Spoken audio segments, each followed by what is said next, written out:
Dragon Con is this week. If you don't catch us Sunday at the Marriott, I believe, at Dragon Con, you can catch that episode Tuesday. That'll be Tuesday's episode next week. This song is called Comb Those from Stephen Cogswell.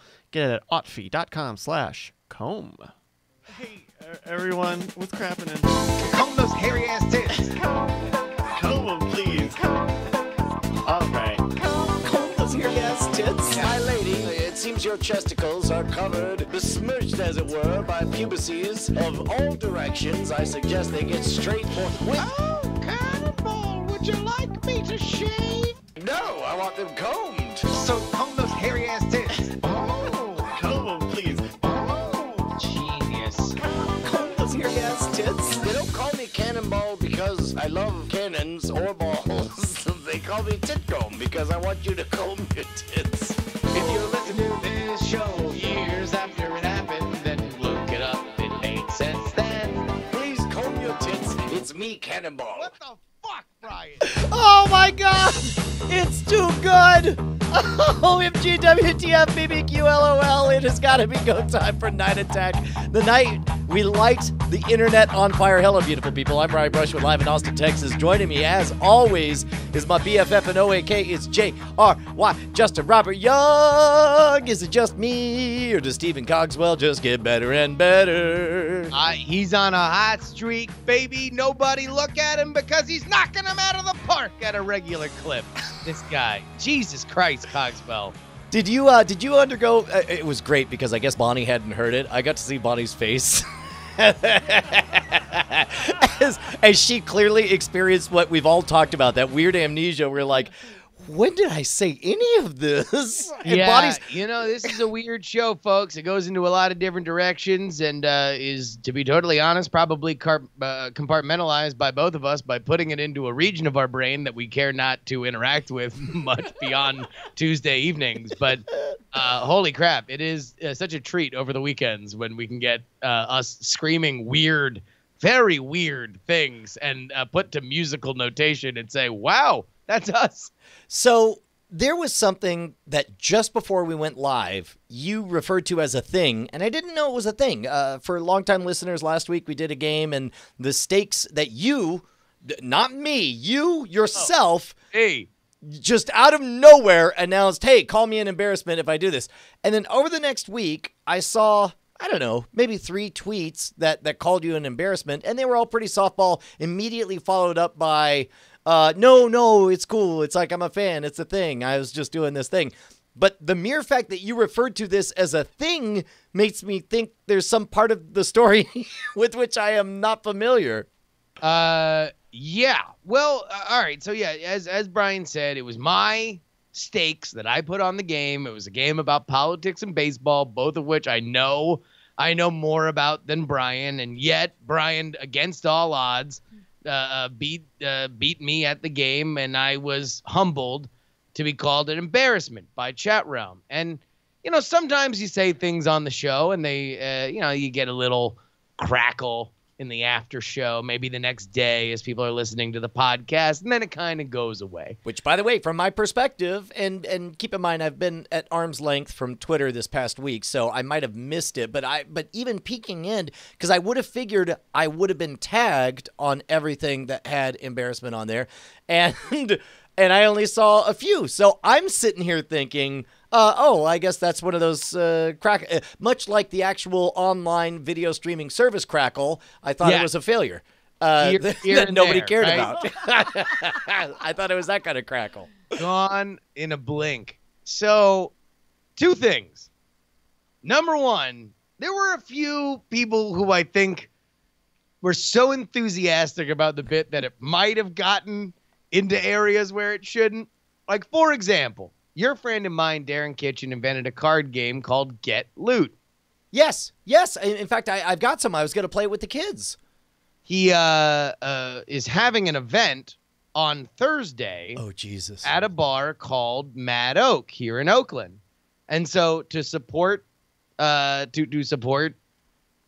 I quote tweeted his announcement. And I wrote, just, hey, everybody go see it. I'm so bummed I have to be at Dragon Con for this. It'll be a great time.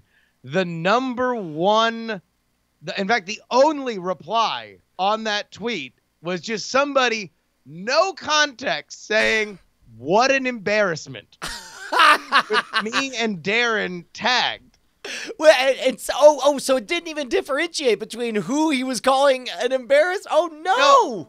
So in the enthusiasm, I had to be like, all right, look. And I went on stream the next day. I'm like, guys, I'm in for the bit, right? But let's just understand, please, when I'm trying to like plug other stuff, at least try to throw context into there. Like, yeah, like say, oh my gosh, I'm sure your thing is great, Darren, but after the embarrassing performance I saw from Justin on Night Attack this week, what an embarrassment he is. What you might think that would be safe too. And I'm sure that's what Craig thought, who is a longtime fan of the show. Oh, no, Craig final Porter? days of the Brian Ibbott's So You Want to Be a Podcast Host Kickstarter, he wrote, "Oh, I hope that embarrassment Justin R. Young isn't going to be involved." To which Scott Johnson had to reply, "I don't know if you're being serious. Is there a thing I need to know about? Because that's the other thing is in the internet age we live, like it really could be the kind of thing that news is breaking and it just hasn't gotten to you yet, and that's how you usually find out is when somebody's just like WTF." So there's that, and hey, listen. Sometimes when things really catch fire, some people get a little bit too over enthusiastic, and that's fine, right? What I didn't realize, and this is the second part of it, that I had signed myself up for a psychological experiment. That even though I knew what was coming, every time, either in my chat room or on Twitter or wherever else it came, you just can't help but have that human reaction of like, you're an embarrassment. And I'm like, hey, fuck. Oh, okay. Sorry. Man, dude. I set up a thing and that was a bit. Okay. All right. Resetting. So it's like it was psychologically wearing throughout the week. And so it is nobody's fault. I signed up for it. It was fine. But Brian, as Bryce was scrolling through there, you can see it was a few more than 3 that came through. Jesus Christ. Like, so this is in Magic, we call it time delay. It's the fact that you set a thing up and then the bomb, you just can't hold on to it long enough. And it turns out you set up a time delay emotional bomb on yourself because there's no way you can remember that all of these are what they're really saying is we love you enough that we're playing the game that you yourself set up. I'm still scrolling. It's an element of intimacy. I get it. I'm totally down for it. But I was certainly not prepared for what happens when you have to just, even though you know it's coming. It is like a psychological experiment. If you know you are getting paid for the fact that you are going to get called an embarrassment, how do you react to it? Look at this most recent one. And this is the other thing is that you, here's the other thing. When you wrap yourself a present made of toxins, make sure that you explain how to fluff the bow in such a way that you know what's coming. For example, there's not a second layer to this. Good morning, Justin R. Young. I hope you slept well. How's it feel to be an embarrassment? It's not even Have a nice day. That's intentionally duplicitous. So lesson learned. This is on us. As Tom Merritt once told us, you get the chat room you deserve. It's on us to if we're gonna set up a bit like this. Maybe layers. I didn't realize. Look, I'm never going to tell Chat Realm to not get this excited. This was a very exciting moment for the community. We got more social engagement on it than we normally get for bits. So I'm excited for it. I just wanted to share those 2 elements of my these are the ends of my diaries of what it's like to be in a social experiment where multiple times a day, delivered as alerts to your phone, your best friends call you an embarrassment repeatedly. Well, and did you ever get past that point where all of a sudden you had that instant translation engine? Because like whenever I've gotten to the point, and it's taken me 11 years to get there, but I've gotten to the point where when I read YouTube comments that are just, low-hanging fruit, like, yeah, this guy's a chump or whatever, like, somehow my eyes, all I see are the words, I am 12 and really would love to be acknowledged. And so I'm like, oh, yeah, I'll acknowledge you. Hey, what's up, buddy? Like, no, because also my side of that, like, this is a performative bit, right? Yeah. This is who's on first. So I can't be like, hey, thank you for engaging in my bit. When did you start listening? Like, I can't really do that because this is a call and response. So my job, that's the other weird thing, is that my job is to be like, "Moo, you guys got me. I failed in the game." Like, that's like kind of my role. Which of course only incentivizes them to get more incisive with it. Yeah. Exactly. No, but it was definitely. In fact, now that we talk about it, I find it funny for the first time since last. I can get where it is, but it certainly put me a little on edge at times where it's just like, oh, wait, okay. There we go. Nick with a I got C a few says, lessons. you may be an embarrassment, but you're our embarrassment, and we love you. Aw. Okay, if that's from tonight, no more of this. No, Like, this I'm is just from, letting you know. No, Wild you know Tuesday. what? Justin is weak, and he needs your love. So let's make it real clear. Let's get a Me- hashtag. Oh, Brian. I'm Come on, be embarrassed of cozy. how Let me see the much next- I love you. No. You don't get to do this social. Let's all do nothing. You know what?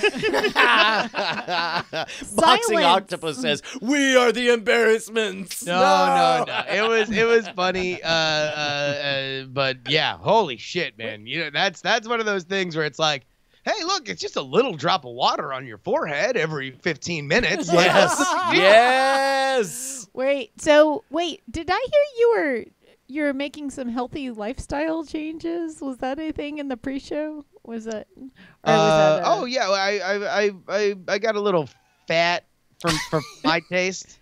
is that? So I decided to kind of cut down a little bit, and yeah, no, I'm feeling pretty good. And this corresponded with the week of embarrassment, or No. This has been going on for a little Hashtag bit. shaming works, people. No.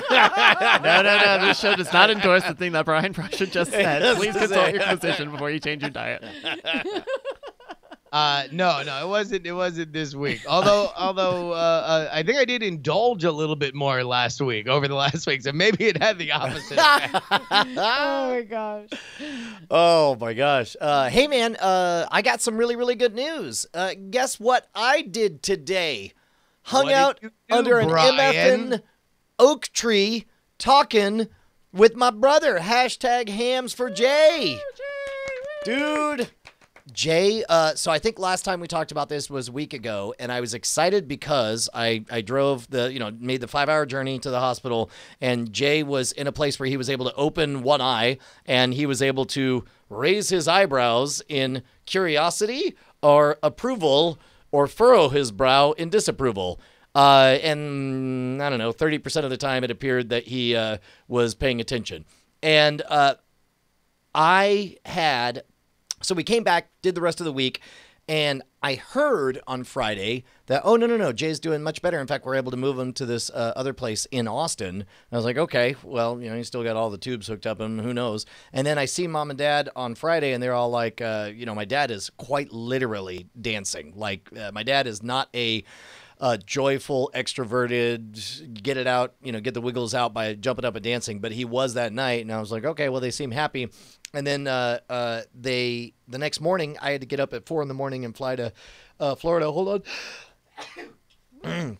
Nailed it. I had a magic show at Daytona Beach in the evening.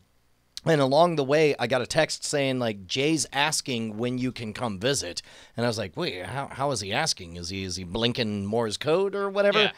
Yeah. I get back Sunday after flying all day, go straight to the place where Jay is, and he has I guess while he had the trach, the big trach, he couldn't talk. But then when he got to the new facility, they were like, well, let's do an old upgrade. And, comical sound effects of pneumatic-driven drills, burp, beep, burp, burp, beep, burp. Now he has a smaller trach, and then suddenly he could talk. And so I get back, and I walk into the room, and Jay is just awake and goofing around. And then, he's got a raspy voice because he's got this trach in him or whatever. And I was just like, oh, my God, what's going on? And it does become fairly apparent. This is on Sunday. Man, only 48 hours ago. It does become apparent that he's in the late stages of the twilight before full consciousness. It's like, if you've ever talked to somebody who may be in a blackout or maybe had an Ambien or something where it's like they're repeating stuff and they've lost the thread of where stuff is going. It sounds a lot like that. But I'm like, holy shitballs, I'm talking to Jay. This is all happening. And so, and then it gets even better as he announces he wants to get in his wheelchair to wheel himself around because he's got, rough control of his hands and legs. Because again, he was out for a month in a freaking coma. So there's all kinds of stuff that still has to come online. And we have a wonderful conversation. And then that's on Sunday. I'm like, holy crap, I can't believe all this. I see him today. Dude is, again, still not going to say 100% because he keeps referencing things. What's interesting is he knows that his memory is a little loosey-goosey and that he's not sure what happened. And he refers to a thing, and I was like, oh, what's that thing? And then Jay's like, might have imagined that. Did I imagine that? But like in the middle, between the two, last night, I get a call from Jay. And first of all, it's weird to get a phone call from Jay because I'm like, they let him have a cell phone? It's like, do they know he's not at 100%? What's going on? And so Jay calls me last night and says, Brian, 2 rogue nurses just came in and they said, we're the best 2 nurses in this whole place. Normally we're on the other side, but every 2 weeks they flip us to the other side. Here's the thing. We're going to bust you out of here. We're going to take you around. Or we're going to bust you out of here. Here, take these drugs and everything's going to go crazy. But don't worry. We'll be back at 1 a.m. to bust you out. And so Jay calls me and tells me this. And I was like, oh, okay. And in my mind, I'm like, okay, 2 extroverted nurses showed up. They did some shtick. And Jay enjoyed it. And that's why he's telling it. But then he repeats it 2 or 3 times. And I was like, Jay, do you actually think these are rogue nurses? And he's like, I don't know, man. I don't know anything. And I was like, did I imagine all that? And I was like, I don't know, buddy. It sounds like maybe you should lay down and go to bed. And he's like, okay. And then phone rings an hour later. And Jay's like, I pick up the phone. I'm like, hey, Jay, what's up? He's like, they're real. They're real nurses. They just came back. And I was like, okay, well, again, do you suspect they're actually rogue nurses who intend to bust you out? He was like, I don't know, man. But I know I didn't imagine them. I was like, okay, why don't you go to bed? And then the next morning I got like a text saying like, they were real and they woke me up at 1 and I was up all night. Bye. So as best I can figure, there's 2 very cool nurses who are taking care of Jay and telling a story that is engaging him and getting him fired up.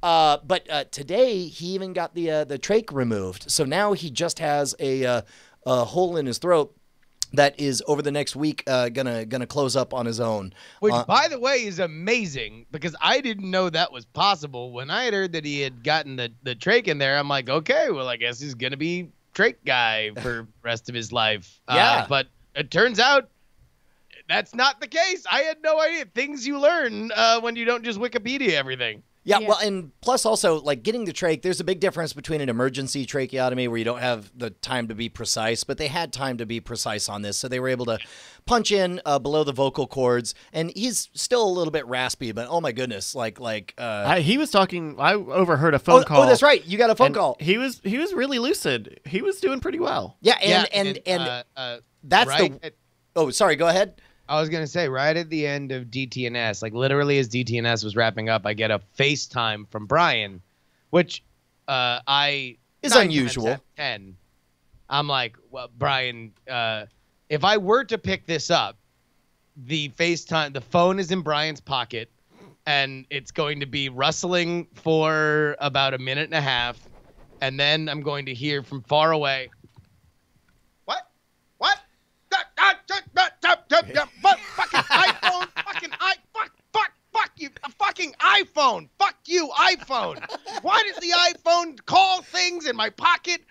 So I'm like, whatever. And then I realize, I'm like, oh, wait, there is one reason why Brian would be going out of his way to FaceTime me. And so as soon as DDNS is over, normally I stay around for the post show, but I'm like, guys, deuces. I got a call. I got to take. And it was one of the most emotional kind of moments I think I've had in a very long time, in that was Jay. Like, that was not, I mean, it was a sleepy Jay. It was a Jay, the kind of Jay that you would expect woke up from a medical coma within the calendar month. But, like, that was him. He was funny, and he was making jokes, and he was laughing at jokes, and he was being a goofball. It was amazing. It was life affirming. My favorite part is the part that you still don't know about, which is Mom and Dad were there. This was in the lobby of the facility. And Jay had, when I showed up, Mom and Dad were waiting at the front for Jay to finish up his physical therapy. So today was like really a heavy day for him. He showed up like drenched in sweat, like he just got done punching 8,000 punching bags. And then, and he's just like, hey man, what's going on? What's going on? And also walking,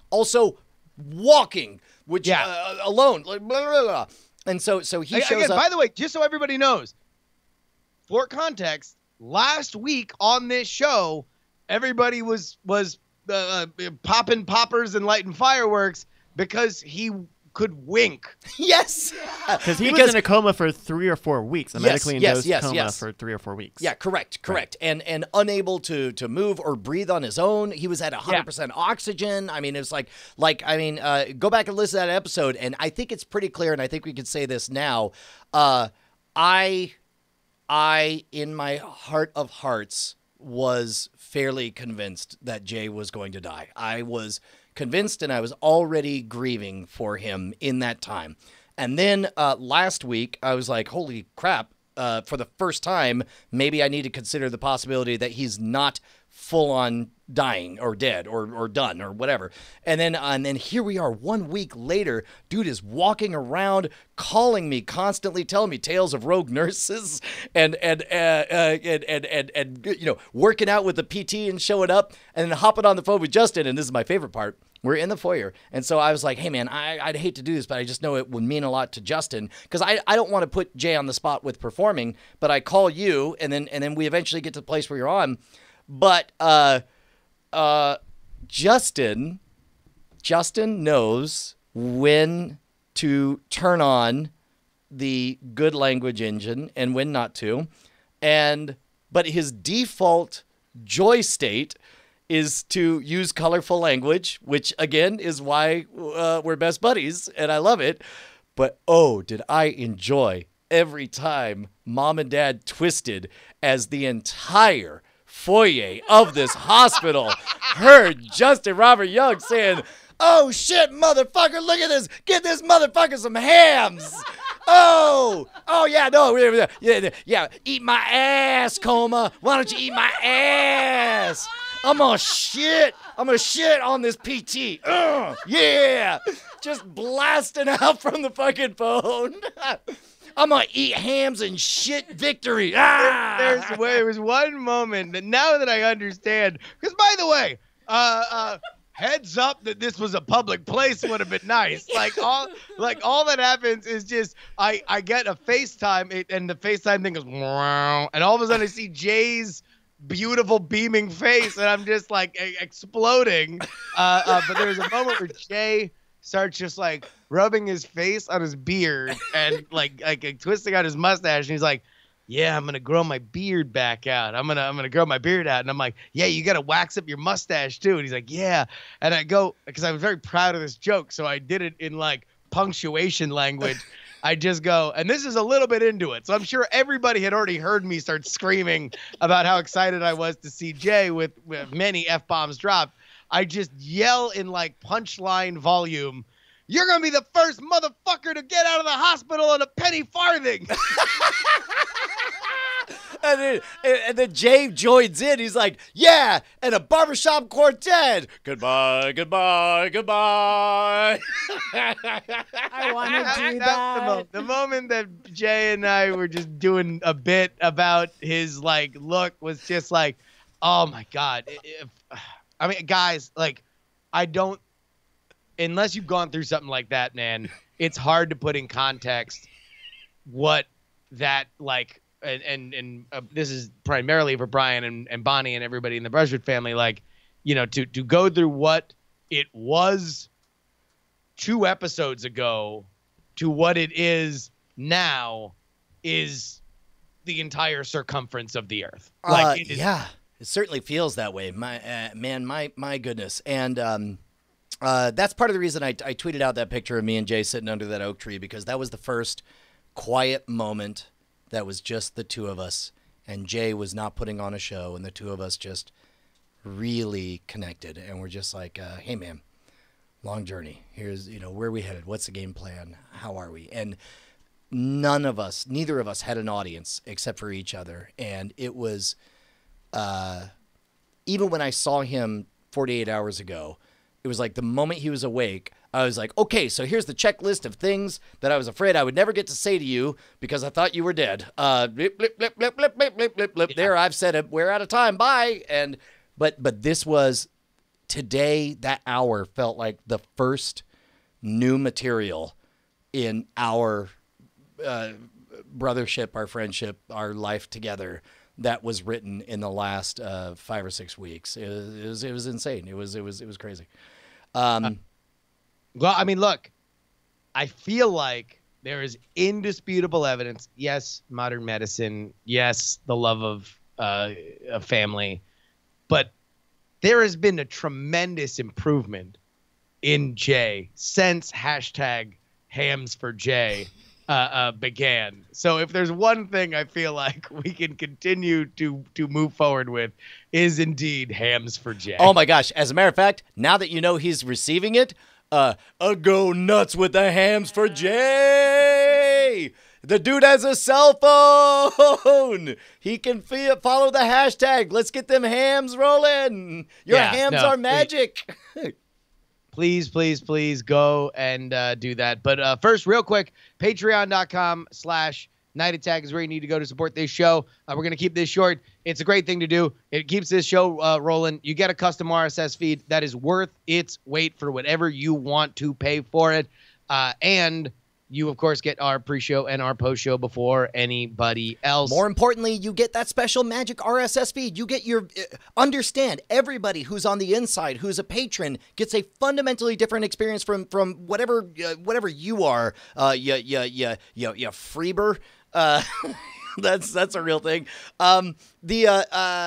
Understand that if you have experienced this show at the beginning, when we play an Otfi song, and then at the end, when we wrap up with the lullaby, you are quite literally only getting half the show, and oftentimes not the best magic moments, because in the pre-show and the post-show, we allow a lot more chaos. Now, granted, you might hear it and hear a lot of noise, but I think that our hardcore folks who show up here every Tuesday night would agree that some of the very best moments of magic happen when there are no stakes and we give no shits. We had a great talk in the after show last week about online dating and an online dating prank. And it was really sincere. Yeah, and in fact, we were enlightened by your perspective on there. Yeah. Oh no, shit got real quick. That was the fact.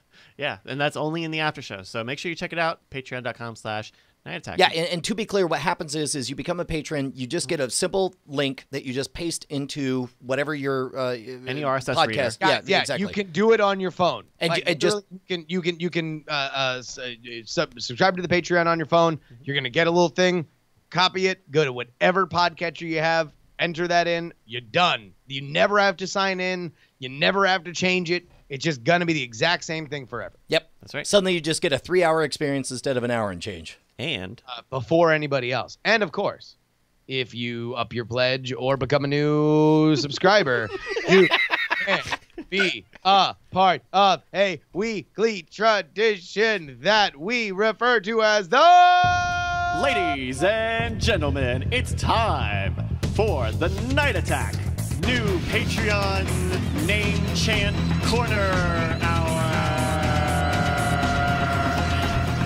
It's an hour of it. Yo, man, I would love to believe that this happens on a high school, maybe college sports field. Can you give me an echo beforehand? Sure. Here you go. So picture, if you will. Ladies and gentlemen, here we are at the end of the fourth quarter with 3 seconds on the clock. Okay. Wait, for baseball? For baseball. And yeah, sure. Let's go baseball. It's the end of the fourth Definitely not quarter. running clock in baseball.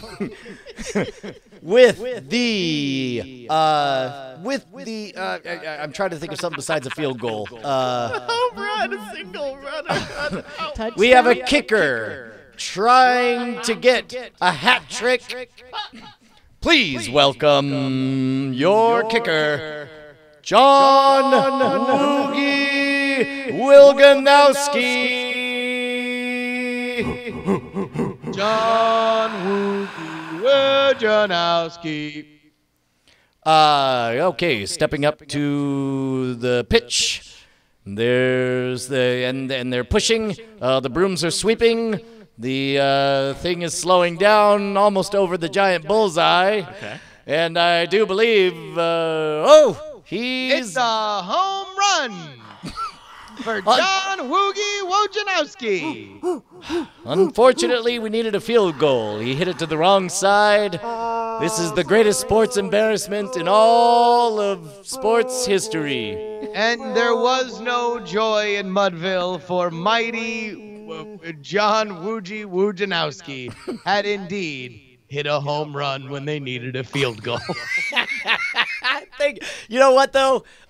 He later went on to become the most popular used car dealer in Dealertown. In Dealertown. He's your dealer was his famous slogan. John Woogie Wilganowski. We go now to his second advertisement on local radio. Here we go.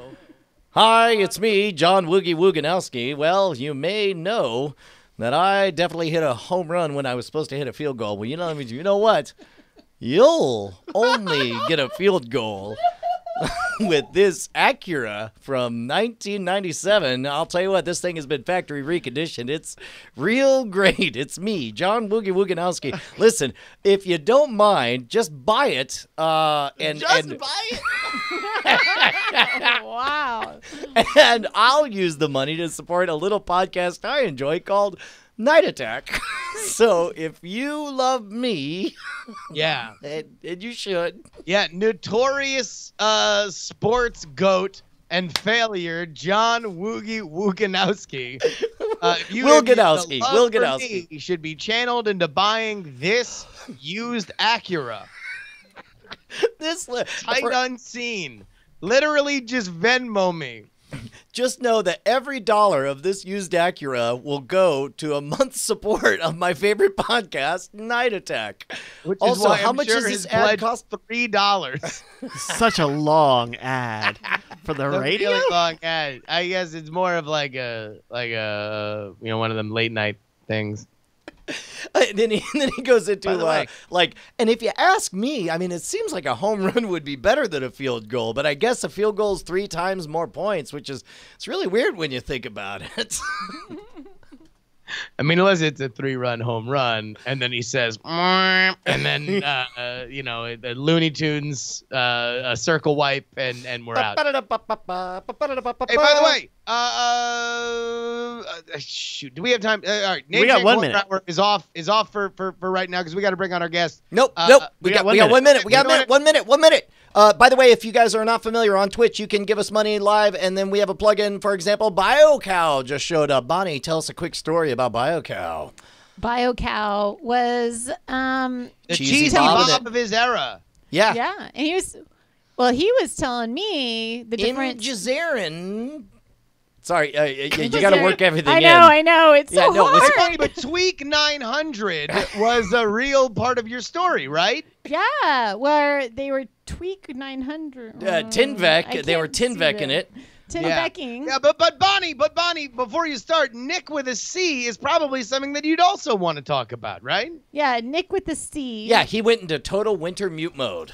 And not to interrupt you, but Pig Axerton is someone that is a real global figure here. Yeah, well, what people don't know is that Pix Ackerton, whatever, Timoth is his brother. Yeah. And finally, Bonnie, I'm going to let you finish, but hot beverages is also something that we need to mention. Okay, Yes. now. And we're out of time. Oh, doggone it, Aw. doggone it. Maybe next time, guys. Maybe next time. I'll tell you what. When is the last time we had our guest on, if you were going to guess, Brian? In the before times, when man traveled the world in sky carriages. This is ever since the great comedy collapsing of before now. The diaspora of the giggles, as it's referred to in our pre-antiquity. I'll tell you what, our previous guest, I don't believe last time she was on here was an editor at Mad Magazine. And she was I'm almost certain that it's been a while. It's been a hot minute. I don't know if Yeah. she was on while it was called Night Attack. I know. Oh my word. Oh no, she was on Night Attack. No, I think Well, why don't we ask her? I fear he's right. If only we could go right to the source and join Allie Goertz live from are you still in California? Is that where you're at? Yes, hello. Hey, Allie Goertz, it's so good to see you again. How long has it been? It's been since the dawn of time and comedy and all those things you were saying. So, true story, Bonnie picked up Mad Magazine, and I saw it. She picked it up at the grocery store, thinking like, "Oh, we've got girls. This will be perfect." And got it, and oh, doggone it! Like our 10-year-old is going to love Mad Magazine in exactly 2 more years. Well, But for I think right she's gonna now- start loving it now, but in 2 more years, she'll admit that she's reading it. There you go. That's what I love. How is the gig working out for you, man? Are you enjoying it? We haven't spoken since then. Yeah, I'm loving it. It is such a weird thing to work at. Like, I'm on the ground floor of a company that's been around for 66 years. It doesn't really make sense because it's a brand new team, and it is just this very exciting, new, fresh thing that is very antiquated and old in other ways, and it's great. But it is a lot of pressure because, it'd be like joining the Simpsons writing staff now. Like, it's kind of like it's been around for so long. Most people have said it hasn't been good for a long time, and so obviously people love it. But Well, some people even forgot about it. And that's the And- thing. If there's one thing that we know is that nobody criticizes The Simpsons currently. So like Never. that's a totally safe position that you can walk into and feel comfortable with. But Yes. and that's, I guess, one of the challenges of joining any institution is that you're almost guaranteed of one thing, which is whatever you do, if it's whatever you do, no, period, whether you stay the same, whether you change or whatever, everybody will agree that it was better 2 years ago. That's how you know you're on Saturday Night Live, is when everybody says whatever you did is not as good as 2 years ago. And then 2 years from now, you'll get your revenge when you're like, ha ha, now I'm the better one. Were you on Saturday Night Live? No, I wish. but I Was do I remember. on Saturday Night Live? It started out like a very universal thing that everyone could apply, and then it's only for cast members. Well, Yeah, specifically, what I mean is, growing up, I remember, you're a kid, you don't know nothing. All you know is that every year something is strange and new and different, and you decide it's not very good, and then 2 years later you're quoting it, and so. Oh, yeah. Oh yeah, totally. All right, so let's go ahead and get this out early and often here on the show. A lot of people who listen to the show love you, and for good reason, and they are going to love Mad Magazine if they haven't already picked up one of the new issues. What's the best, most effective way that the Night Attack audience can consume Mad Magazine? The best way is to subscribe or pick it up at an actual store, because we, unlike Cracked, which is great, Cracked made such a great decision to do stuff digitally and not do the magazine. We really actually want you to carry and hold and flip through and turn, and you'll get that little tiki guy, which is showing right now, which is like yay big and great to drink from. It's wonderful, and it's truly a much better like paper quality too. So it's going to feel a little bit more like kind of like graphic novel. I actually have the Yeah, hold latest on here. one I'm going to with go get me. mine. Hold on. Yeah, I've got this guy. Oh, it looks great. Oh, it's Yeah, doing a little it's whack-a-mole pretty thing. disturbing. The Yeah. cover is a little horrifying, to be honest. Yeah. But it's relevant. Who all is he doing a whack-a-mole? I think I see Trump in the background. Well, that's Yeah, that's Trump, Trump. Roseanne, There's Harvey Roseanne Weinstein. Barr, Harvey Weinstein, and Bill Cosby. Oh, wow. So Yeah. this is actually, I think, a really smart decision that you guys are doing is to embrace the format that brought you guys so much success before. Because if in general, whenever you have, I don't want to say competing brands because when I was a kid, I used to get both Cracked and Mad. But Oh yeah, you could like both. But the fact that Cracked decided, or it was essentially a dead brand that got relaunched as in a digital format or whatever. But it's like you always want to be, whenever there's multiple brands, you want to zig where the other one zags, right? And so Absolutely. if they're going more digital, then you guys should, and I think that's the smart move, is to lean into the physical print. And one of the things that I was really taken by is I remember in a pre-internet world getting Mad Magazine, reading all the way through it once, and then going back and realizing the subtle second level, like it's so dense. It's so It really dense. is. You Yeah. It's, It's a lot like, again, like The Simpsons was obviously inspired by Mad Magazine, but for a lot of people that are on the staff and hopefully will start reading Mad now, they know The Simpsons first. That's what's so funny about it is that, Mad Magazine inspired all the better things that are out today that we're now competing with, like The Onion and just any late night talk show. Like any comedian that you love will say that Mad was such an institution for them. And so, we can't recreate it. We need to kind of go back to the roots and come up with our own version of it. And so if you look at the, even just the title, like the logo is going back to the Harvey Kurtzman logo. So those like pointed letters, they might seem kind of plain if you miss that serif era, yeah. text, but it was a very deliberate choice to kind of do a nod to the past while also bringing us into the present with like a love for our history. Well, and so we're trying to do that throughout. truly, so one of the things in branding, I don't know, in branding or in technology or whatever, is like very rarely does anything completely go away. I guess 8-tracks went all the way away, but vinyl survived, and it became a pocket, and the aesthetic became part of the experience of it. There are people who want to experience in rainbows, never as an MP3, never as a CD, but instead as this vinyl thing, because there's As a ritual. wax cylinder. Right. As a wax cylinder. But I think that's an important thing, is to embrace that. It's like, no. This is what it means. Let's make it artisanal. Let's make it a joy to experience, in a digital age. Like, no, I'm sorry, but you're going to have to work to find all of the jokes that we've hidden throughout every square inch of this thing.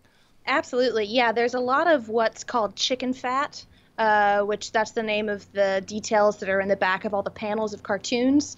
So any of those little, what's now referred to as Easter eggs in an episode of something in comic form is called chicken fat. And we are always trying to make sure that every little corner has something like tucked away in there. And if I could answer one of the questions that I've seen pop up in terms of like, is Spy versus Spy still in the magazine? Yes, it is. Like Yep. Spy versus Spy, and the fold-in is still done by Al Jaffe, who is now 90 years old. No It's Right. the way. same guy. Yeah, it's No the same way. guy. I just It's caught Bonnie unbelievable. doing the fold-in I know that was on there. that when you were talking about sticking with the with the magazine as a magazine, I was just like, well, you have to, because of the fold-in. You can't you can't do that on the internet. So I love that. This is funny. That's very clever. I used to do that. Sorry. I used to steal my brother's Mad magazine when he was done with them, and then I'd be like playing with the fold-in. But think about this. Nowadays, in an era where anything printed is meant to be treated with respect, the fact, like, how transgressive does the fold-in feel? Like, you buy a copy of Mad, and it's like, hey, do yourself a favor and ruin it for resale or for preservation quality. Yeah, or but it's whatever. not. But it's like ritual, right? Like even if it's got higher quality paper, like this is what it is supposed to do. This is the life of a Mad magazine. Right, because it also like is supposed to lampoon every facet of magazines. Like the whole reason that we have, we as in the people that are far greater and more funny than I am that go way back in the day, like Bill Gaines. Like those original editors, they came up with the fold in. Al Jaffe came up with it as opposed to the fold out. Like that's already making fun of something that exists. So of course Mad is going to want you to ruin your copy because other places want you to be collectors and take perfect care of it. That's kind of exactly why you should mess it up. Man. Absolutely. All right, here, Allie, let me ask you this, because the last time I think you were on, people pointed out here in the chat, you were doing the Rick and Morty album. You've always been a artist, but how do we go from the Allie that we knew that was putting out the Rick and Morty album to the editor of Mad Magazine? A lot of people would be curious to know that story. One of the things that's interesting is that Mad had a job description. It was just on a website, which seems crazy. I feel like you should have to know a secret knock on a secret old bar to even know how to talk to the editor in chief. But it was just listed online. You had the literal Bart Simpson experience of going down to Madison Avenue and knocking on the door and seeing Alfred. It's just a place of business. Yeah. I figured that. It'd be a lot harder. But when I went into the interview, I mentioned the Simpsons story. My editor-in-chief worked on Bongo Comics with Matt Groening, and so he has a long history with Matt and loves the Simpsons, loves all the things I like. And to go backwards, I guess how I even got the interview in the first place is that unlike what I was asked to do, which is to send a proper writing packet or a sample of your writing, I didn't really have that. I write tweets and I write jokes, and I've written a script about my own life, and I've written comedy albums. And so none of it really was what they were looking for. But when I kind of put it all together, I told them, I don't know if this is something you'd want, but this is me. I kind of have bits and pieces from every area, and not every area, but I have some different things that maybe could serve Mad, because I know Mad has a comedy music background and this and that, and I could help you there. And I also think that there's no social presence, and I could help with that too. And so I think doing it in a non-traditional way probably made it so I stood out a little bit, which I actually really recommend to people, because I think people ask for packets and stuff for a certain type of job because that's all they think to ask for. But if you're going above and beyond with something else, I don't think that's going to hurt. I think that's going to, still do the prompt if you can, but I think it's probably pretty helpful. And when I interviewed, Bill Morrison, our editor-in-chief, was just so old school and fun and vintage, and a Hawaiian shirt and I don't know, he just looks like he's walking out of the 50s. And he was telling me that the readership was boys 14 to 16 and men 40 to 60. And so I was thinking okay, so it's dads and their sons.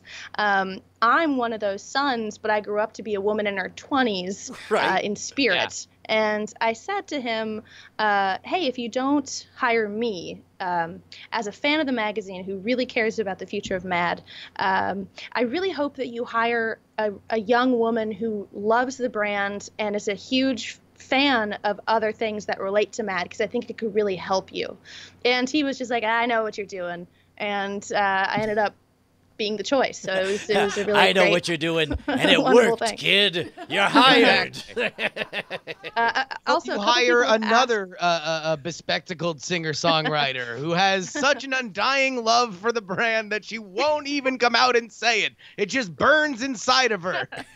Exactly. A couple people have asked also if Dan Telfer is working on the magazine, and yes, he does. Dan and I both worked on it at midnight, but neither of us knew that we were both up for the job. It was a surprise, and it was kind of a crazy thing. But yeah, if you like his brand of comedy, you could see some of it in the magazine too. It's really cool and crazy. So, separate from that, okay, in order, number one, so excited you got the gig. Congrats on the amazing work. Number two, I'm so thrilled to hear that you're clearly enjoying it. And I would imagine part of that is number three. It sounds like you still have latitude to continue your other projects. We just scheduled doing the Simpsons podcast while you're in Austin. Do you want to talk us through that? How long have you been doing that one? I've been doing the Simpsons podcast, at least 2 years, but maybe 3 years. I think it's been 3 years. Our first episode ever was with Alex Hirsch, who just got an overall deal at Netflix. So you'll be seeing his stuff if you don't already know him from Gravity Falls. But we've had so many cool people on, and it's provided me with a lot of really cool opportunities to meet like Simpsons writers and showrunners, and Well, we actually just for wrote the a book. uninitiated, this Everything's Coming Up Simpsons. You guys do a deep dive on one episode per episode, right?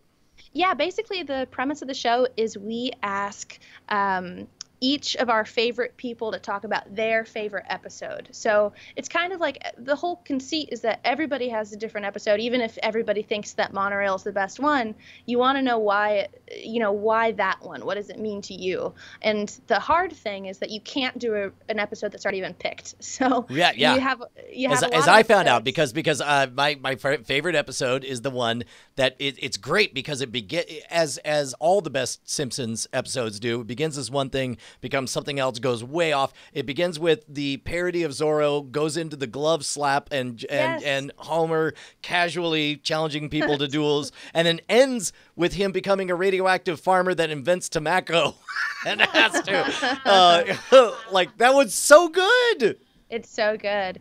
Yeah.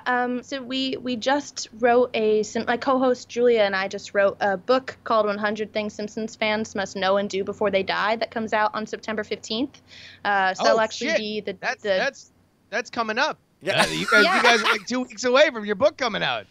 Yes, and that's also September 14th is the show, so y'all have to give you a book while I'm with you. I'm so excited that you're doing it. We kind of figured like what are some cities we'd like to go to. Austin is one of them, and I was like, who on earth should I ask? I don't know anyone in Austin. I was like, oh wait, this is amazing and perfect. So I'm so glad you could do it.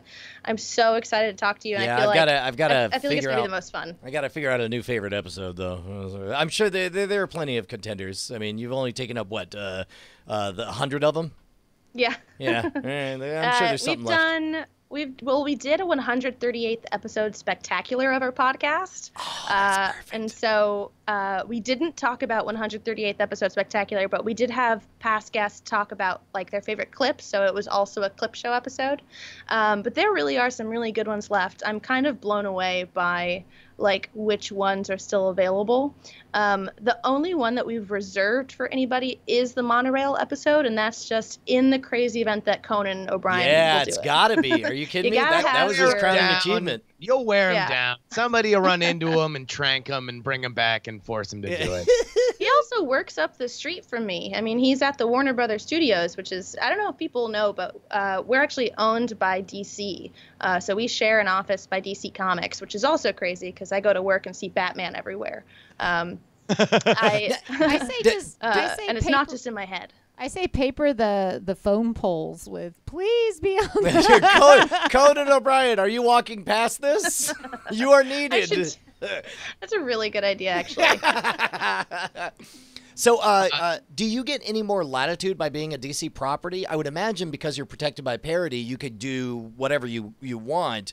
But is there ever a moment that and you don't have to pull back the curtain if that's not appropriate. But like, is there ever a moment that you're like you have an idea and you're like, well, we would never get away with this if it was Marvel, but because it's in a family. I'll tell you what, somebody suing Mad would be the best thing for the relaunched Mad magazine. That would be amazing. One thing that I've said before is that my only goal is for Trump to angrily tweet about us and just say how awful we are. Like, that would be really good for us, I think. Now people we have hate discovered that we make what fun the of Trump, Night which is Attack kinda community sad. can do for Mad Magazine is to forward on our favorite Mad images. No, we're going to do what nobody's done before, Brian. We're going to talk shit about Trump on Twitter. Oh! It's really funny because a lot of our people online will, we'll post something on Facebook that will make fun of Trump in some way, and people will be like, "Oh, I see you're not making fun of Hillary." It's like, well, she lost, bro. Yeah, like, right. It's not we're also not relevant. making fun of Barry Goldwater. I don't know if you noticed. Yeah. Add him to the unscathed list. Biru Exactly. Agnew lives to see another day. Oh, hey, do we have a game, or are we just chatting today? We have a little bit of a game if you guys want to play a game. Hells yeah! You want to play a game, Allie? I love games. All right, let's do this. Do you guys know? Brian and Justin obviously know our one of our classic games, Apologize Us For. It's a headlines game. It's one of the things I'm most proud of is, look, much like Lennon and McCartney, we always credit all of our bits to Brushwood and Young, but secretly, you kind of know some are more Paul McCartney and some are more John Lennon. I'm just going to say, I remember very distinctly saying this is a great idea for a game. Okay, so we ripped out the part Man, that I'll you tell came you what, up I don't with. think Mr. Fantastic could reach that far to pat himself on the back. Points. So we ripped out the part that Brian came up with, and we're just doing headlines. We've taken some headlines from the news in the past day or so, removed a certain amount of words, usually a subject. Okay. And you guys are going to have to guess what that word is. So we'll go in a round. Someone will get. So for example, Brian, we'll start an example round with Sure. you, okay. Blank is lashing out on Twitter again. I mean, it's got to be President Donald Trump. Okay, so Brian said President Donald Trump. Now, Allie and Justin, as the people who don't have the headline, are you going to agree with him or disagree with him? Do you think he's right or wrong? I think he's wrong. Allie thinks I think he's wrong, too. You should have thought he was wrong because, of course, everybody knows today Elon Musk is lashing out on Twitter again. Oh, these are today's headlines? These are most of these are from today. My life is Oh, that definitely changes things. Okay, all right. These are Knowing very that these are topical. very, very topical because our show is always very topical. Always very topical. That's Didn't right. you come up with this game? This is not. Didn't you just say that you're the Beatles of podcasts? Hey man, hey man, hey man! This is a perversion of my game. This is nothing like what I intended. We made it better, Brian. Oh, you! I'm from the label. All right, so I'm the Steve Wozniak of this show. And I'm the Ron Wayne. I'm the Ringo. Ugh. I'm the Pete Best. I think I'm the Tim Cook based on my my range. So we're gonna start with round one. Justin, we're gonna start with you. That was an example, so that was no points. I'm gonna scratch out these points that I just gave you guys. So if I'm understanding correctly, each of us will take turns trying our best to guess it. To get it right. But you get no points for being the guesser. You get You can points if you by get it right. being. Oh, got it. If got you get it right, Okay, you can got get it. points. All right. And then the other two we're gonna guess if you got it right or wrong. Got it. That's it. Justin, we're gonna start with you in this first round. You ready? Awesome. Oh, here we go. Here we go. Tell you what, after my epic, embarrassing loss last week, I'm ready to come back. I'm on the comeback trail. They call me the comeback The kid. comeback kid. That's right. It's me. Here is your headline. Girl surprised by blank at Chicago hospital gets heart transplant. Girl surprised by blank gets heart at Chicago hospital gets heart transplant. Oh no. I'm just gonna go ahead and say whatever Yeah, words. Justin's wrong for sure. There's no way. I'm gonna. Well, thanks for the faith, kids. Jesus. Sorry. Prove me I'm wrong, gonna kids. say- Prove me wrong. I will tell you this, Justin. Oh. The blank is one word. Girl surprised by blank at Chicago hospital gets heart transplant. Immediately, I'm thinking either John Cena. I'm I would instantly pass out. I mean, he's easy to startle you because you can't see him. Well, but also he also does like 500 Make-A-Wish appearances per minute or something. yeah, he does a lot of I don't think it's John Cena, only because Bryce said it was one word. Yeah. I will say it's clowns. What? All right, Justin has said clowns. Brian. What do you think, guys? What do you think? Disagree. Brian disagrees. Allie? Allie Disagree. disagrees. Okay. Oh, Justin. Come on. Bring those painted face motherfuckers on. The Juggalos? Yes, it's the gathering. Your answer of clowns is incorrect. A girl was surprised by Drake at a Chicago hospital. I knew this one. No, Allie knew this one.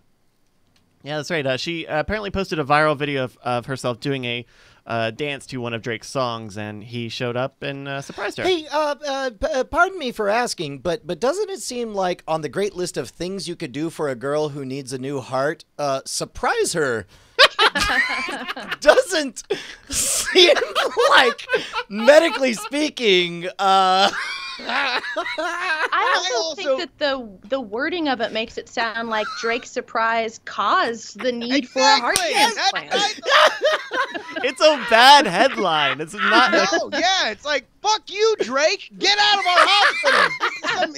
She's Canadian just a little plot girl, to Drake. kill our kids. Terminally surprised by Drake. I want to believe that the animated GIF clip is him holding out some peanut brittle for her, and she opens it. No, she's walking by the storm drain, and Drake have his head popped up and says, "We all hotline that bling down monster. here." Look at him towering over this little girl. Oh, God.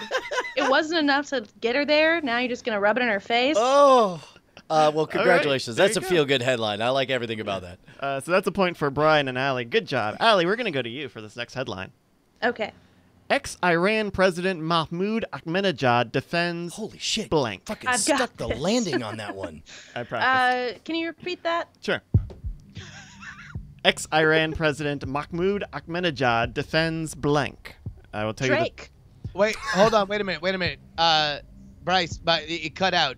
Oh, Can sure. you say that again? Sure. Ex-Iran President. Mitsula's rolling over. It is humidor right now. For you messing up. Nobody had, of all the words to mess up, Iran. on the betting. Ex-Iran President Mahmoud Ahmadinejad defends blank. I mean, my joke answer was Trump, or was Drake, but my real answer is Trump. You're going to say Trump. Yeah. Brian says no. Justin.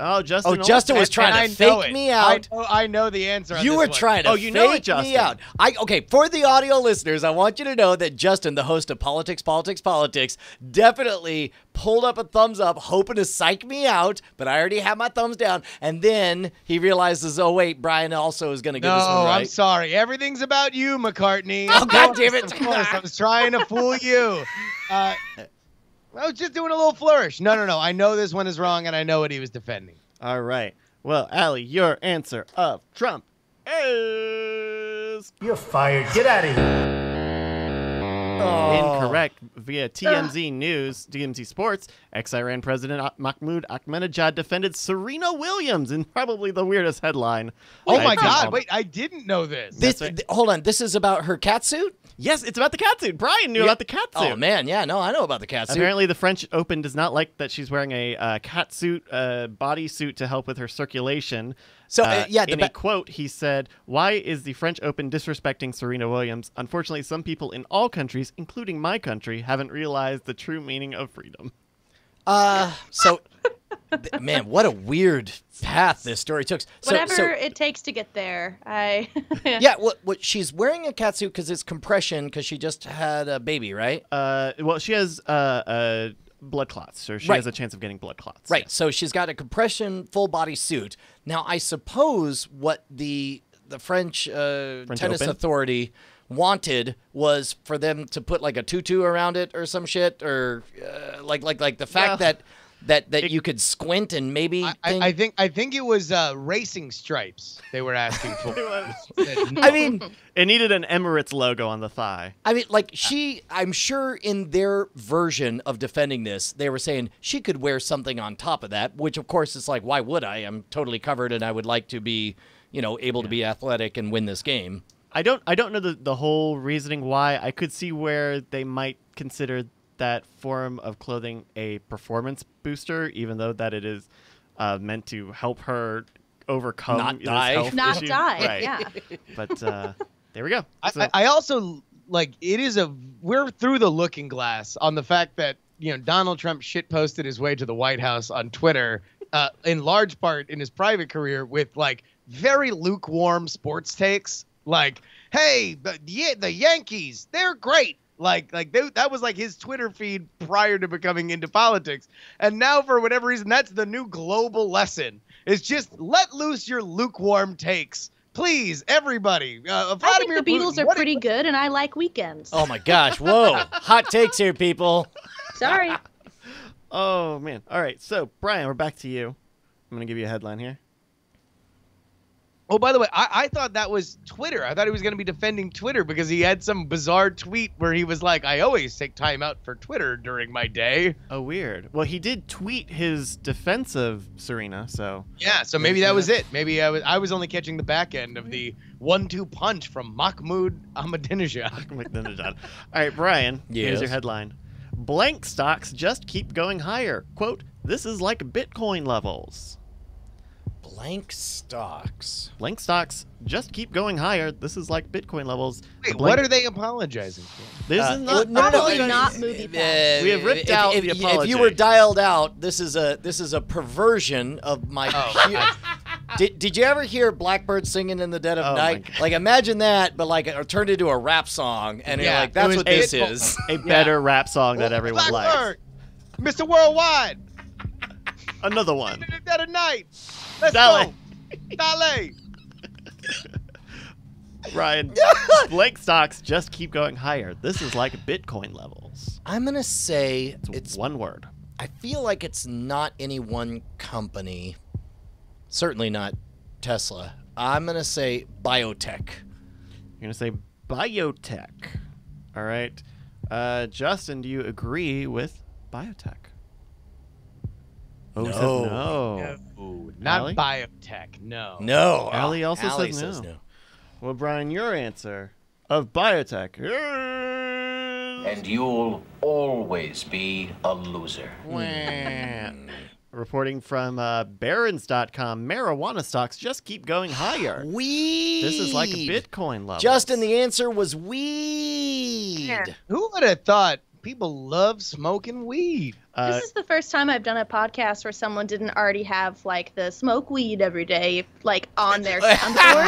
And it's so refreshing. I've been meaning to get a new soundboard. So Jason Spadafora, an investor who runs marijuanastocks.com, says, quote, the market is completely irrational. Tilray's market capitalization is over $4.5 billion. That's insane. They don't have as much cash as competitors Canopy or Aurora. It shouldn't trade at half that valuation. These are Canadian stocks because Canada just got that weed. Oh, nice. Good job. Yeah. To be clear, great it was job, the Canada. it was the stocks and not the users. You're that not just dispatching your R&B singers to pick off our children while they lie in hospital beds. You ain't that bad.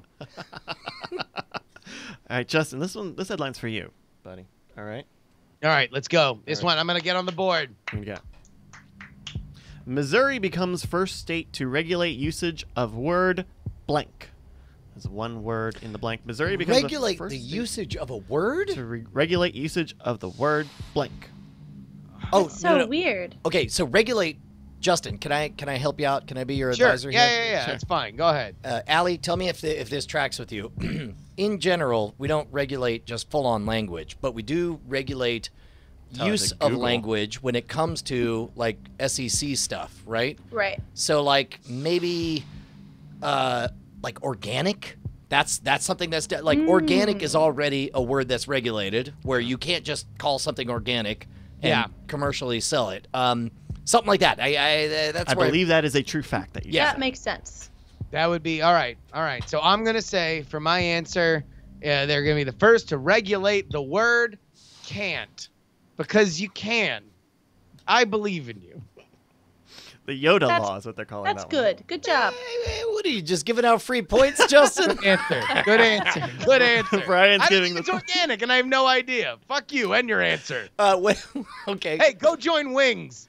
What about meat or milk? Yeah, I think it's meat or yeah, milk. like I think meat- it's something like food related. Yeah, like I know at some point the dairy industry sued to regulate soy milk and rice milk from being able to use the word milk. Word milk. And then, All right, and you then know what? I'm going to go with milk. I'm going to go with milk. I think milk is. Do you milk's get the to way do that? go. Is that cheating? That's fine. It's wrong anyway. The correct answer. And you're going to beat yourself up for this one. Is it news? It's meat. It's oh meat. no! Quote, not surprisingly, a number of groups, including those representing plant-based companies, have come against the law. On Monday, a lawsuit was filed in the U.S. District Court that claimed the legislation violated First Amendment rights, and because there are all sorts of lab-grown meat companies coming up, like The Beyond freedom Meat, of meat. Impossible Foods. Well, this is something that I was surprised because of the we're down with the vegan and soy alternatives and all that stuff. Sure. But on the shelf of them, actually, they're quite delicious. They're chicken strips, and they're called. They're not made of chicken. They're made of whatever chicken substitute, but they're titled real meat. Ooh. And I was like, look, there's koi. There's koi, and then there's like, okay, I'm not sure where you're headed here. It's as though it's like, you should totally believe this is definitely actual chicken. Yeah, it's like this is for real chicken, and all you have to know that it's not is the chicken winking on the label. Like, It's our little secret. yeah, I'm still alive. Ha ha. Oh, God, that's creepy. All right, we only have a few more left here, so this is where it's going to get a little decisive here. Who's up next? Allie, this is your headline. OneDrive will soon automatically blank your video and audio files.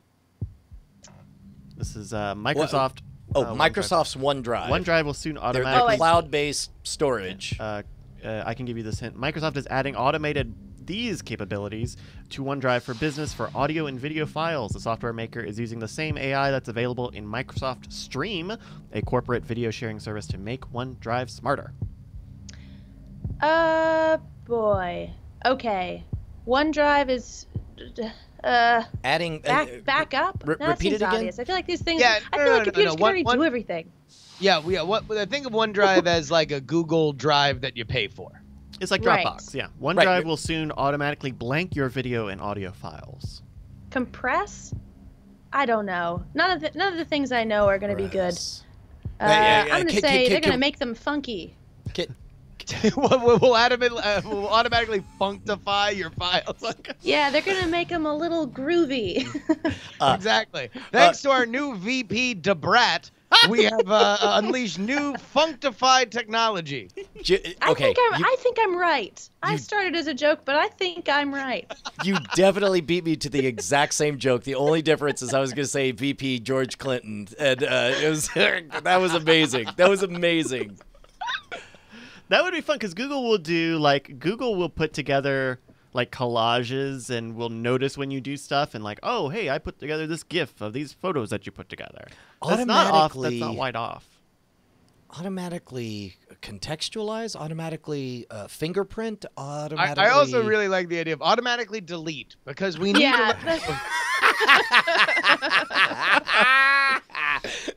unlimited storage. We automatically delete all of your stuff that takes up space. OneDrive, the digital wood chipper. All right, this is reporting from TheVerge.com. OneDrive will soon automatically transcribe your video and audio files. Oh, that's pretty dope. great. It's pretty cool. They will go in and give you subtitles to what your videos and memories. Man, I'll have. we've talked about this before, but like I am increasingly terrified of what happens when 5 years from now, anybody who wants to dig up dirt on anybody just types in. Or doesn't even have to type in, but just basically copies and pastes a list of questionable words, and it back scrubs everything for the last 12 years that this person has ever said in any recorded format whatsoever. Ugh. So you're afraid of having people's bad stuff deleted, not having your bad stuff found. Oh no! I'm definitely no, definitely the bad stuff. Wait, especially because it's like Why does everybody else have all the fun? I said all the things too, don't you know?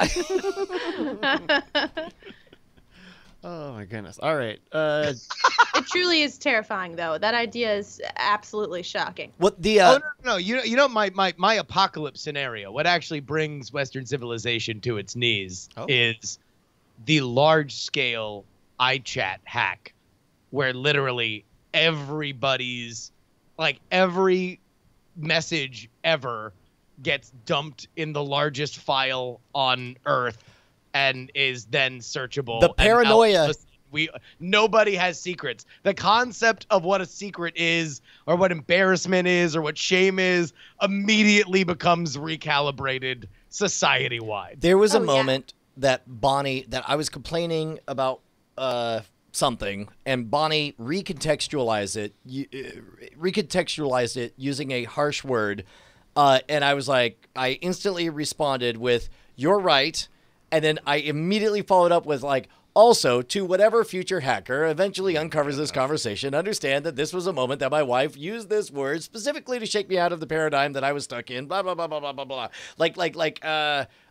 That shit is real and legit and terrifying. Like our innermost conversations, thoughts, privacy really is dead. Oh gosh. I used to do that with my diaries, and it's why I never have kept one up. It's because I would always like think people would read it, and I'd always have to like warn people like, if you read this, blah blah blah. And I was too self-aware, and I could never end up keeping it. It was the most frustrating thing. And also, who would ever care about what is in my diary or in whatever our conversations are? I mean, there are people, but it's kind of I think that's the part that terrifies me, is because there's two possibilities. There's one, that you go on to do something that matters enough that people are suddenly interested, or there's the possibility that you have no control over, which is society moves, and what is acceptable today will be horrific. Whatever thing you said or whatever will be horrific in 20 years. I mean, but when's that happened in the last 5 years? Last 5 minutes. Yeah. Right. All right, we got a few more here. Brian, you're going to take the headline on this one. Roger that. I hate them. Locals reportedly frustrated with blank. I'm going to say that the blank is 3 or 4 words depending on how you look at hyphens. Come on. Locals, we don't even know. You can't even read the first word of this. Read the first word of this thing. You don't have to if you think it'll ruin the bit. At least give us a dateline where it's Bunchums. This was 8 hours ago in Chandler, Arizona. Okay. That if you know Chandler, Arizona, you might actually know. You might get this. Chandler, yeah. Chandler's a any suburb more of Phoenix. Arizona? Can I do a Google search for Chandler, Arizona? I will give you 10 seconds to Google search Chandler, Arizona right now. 10, 9, 9, 8, 7, 6, 5, 5, 4, 3, 2, 2, 1. Pencils down. Pencils down. I hate them. Locals reportedly frustrated with blank. I will tell you this. So there are 3 or 4 words depending on how you look at hyphens. One of the words is the name of a company. Maybe that doesn't help you. All right, here we go. I think it could. I know it. Oh, Justin knows it. I think I know it. Golf cart drivers. Is the company Golf Carts? Well, I golf cart drivers has a hyphen, right? Golf-cart. Okay. And drivers, so it's either 2 or 3 words. It fits that Okay. part of the description. Or did you say 3 or 4? 3 or 4. Okay. Disney Golf Cart drivers.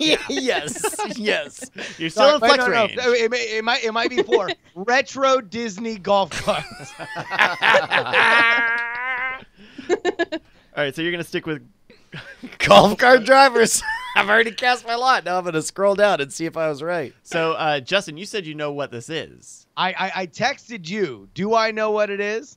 Let me see. No, no. Not? That would be a very good My guess was the on-demand electric scooters, the birds and the bird limes and scooters. everything. Yeah. People bitch about it a lot. Not quite. Sorry, Brian. I'm going to have to get the other some points. I hate them. Locals reportedly frustrated with Alphabet's self-driving cars. These are the Waymo vehicles hitting the roads in Arizona. I mean, why? Why? Well, they apparently have trouble with a T intersection near the company's office. Oh, they're too cautious or something? They are programmed to drive conservatively to handle certain situations, but it also means that they're maybe not the best road mates. Yeah. So, still a little ways to go, which is kind of tough because we always consider Waymo as one of the leaders in this tech. So, does this mean we ended up with a 3-way tie? Because I don't got more. remember... We got more. Oh, okay. We got a few all right, more. Good. All right. We have contingencies. Okay, good. Ready. Okay, Justin, I'm going to give you your last headline. All right. For $450, this Japanese company will blank.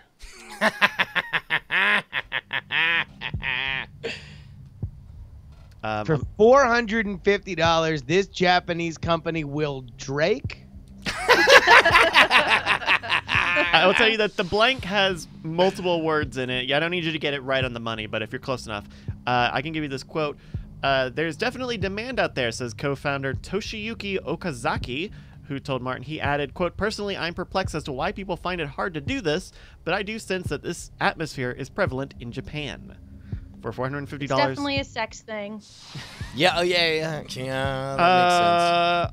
No, it's not a sex thing. They will pixelate your genitals. Everything is a sex thing. I mean, I how is stand it? by what I said. While we're on the subject, how is it that all the Japanese have pixelated genitals? Well, is that a biological thing, it's more of a law. or is that a treatment they get? You I go think in it's like not- I you think could I get think that. I think it's a force field because the dicks are too good. Yeah, the dicks I are mean- too good in Japan. Too solid. I think it's like you're around 14. You can either get your ears pierced or your genitals pixelated. Yeah. No, it's all the rage, and your family's upset because you come out of the shower with your genitals pixelated, and they're, They're all "Not like, in this "What?" house." Yujiri.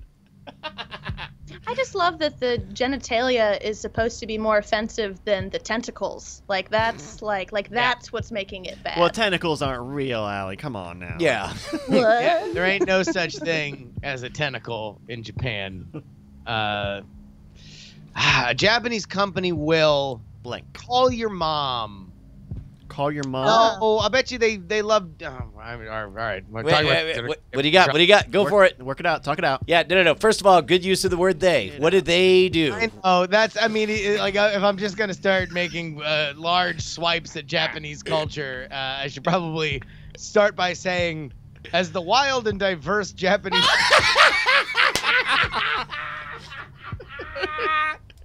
They have relatively modest. Okay, for $450, this Japanese company will blank. I can give you the hint that in the headline it is 5 words. You can probably sum it up in a different number of words, but they will blank. Is the word your in there? The word you is in there. Send you a pixelated dick pic. For I was gonna say $450? like sing you to sleep, but that's 4. Like I feel like it's something to do with like something cozy, if not sex. Oh, like yeah. comfort they'll related. tuck you into bed. Wait, Yeah, I'm something sorry. like I think he said tuck, but Oh, okay. I heard it Tuck too. you in I the did hear it bed. too. I was very confused. Like from the living room to the bed only, and then as soon as you're in the bed, And then I'm out. No more. Shouting choo choo the We have- entire way. We have a firm blanket firewall in this service. And then when they're done, they clap their hands twice like a blackjack dealer. They show both sides and they're out. And they bow. They do bow. Oh. All right, Justin, I'm going to need a final answer, buddy. I'm gonna say fuck you into bed. You changed. How upset are you gonna be if it turns out to be tuck you into bed? We'll find out All right. after this break. Beep. Okay, so as reported from National Public Radio, NPR.org, for $450, this Japanese company will quit your job for you. Oh, that's expensive. They will charge. Yeah, that actually does makes more sense. If you're out of a job, that's too much money. Yeah, I was about to say, number one, how do you afford it? And number two, this is a No. cultural thing because, like, in America, you would pay love $450 to quit on somebody's behalf. To just imagine your job is to just march in, you pay $450, and somebody's like, hey, I've got to quit, but you can quit on my behalf. So I would be so happy. it's $450 for full-time jobs. It's about $360 for part-time work, and repeat clients get a $90 discount. Wait, do you think that there's a cottage industry that we could all go to Tokyo tomorrow and make a premium on that 450? Like, all right, 450, there'll be a very politely written email. But for $1,000, you can get the authentic drunk American experience. Well, and so, okay. Like me and you and Allie will go there and we'll just get real sauce, and then just walk in and be like the whole take your job and shove it Right. like So right to the It'll be boss's amazing. face. I So feel like of- that would of- be more shame. Of the $1,000, I would say the first $200 we set aside for Stetsons, or maybe one of us in a bowler. we can do different ones. Like I can be like a fingerless glove tough who's like, hey, why don't you stop on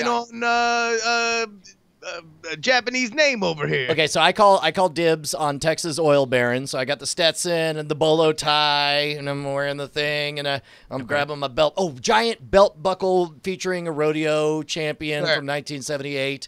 Allie, what are you rocking for this? I'm obviously bringing my guitar in and singing a song about how much the boss sucks. That's great.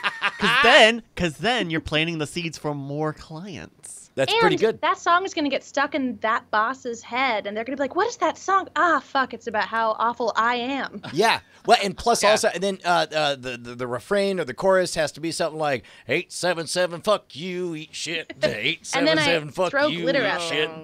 We're going to get emails about that. Well, but then the boss hires you to quit on his boss, and you basically just keep going up the chain of command until everybody quits.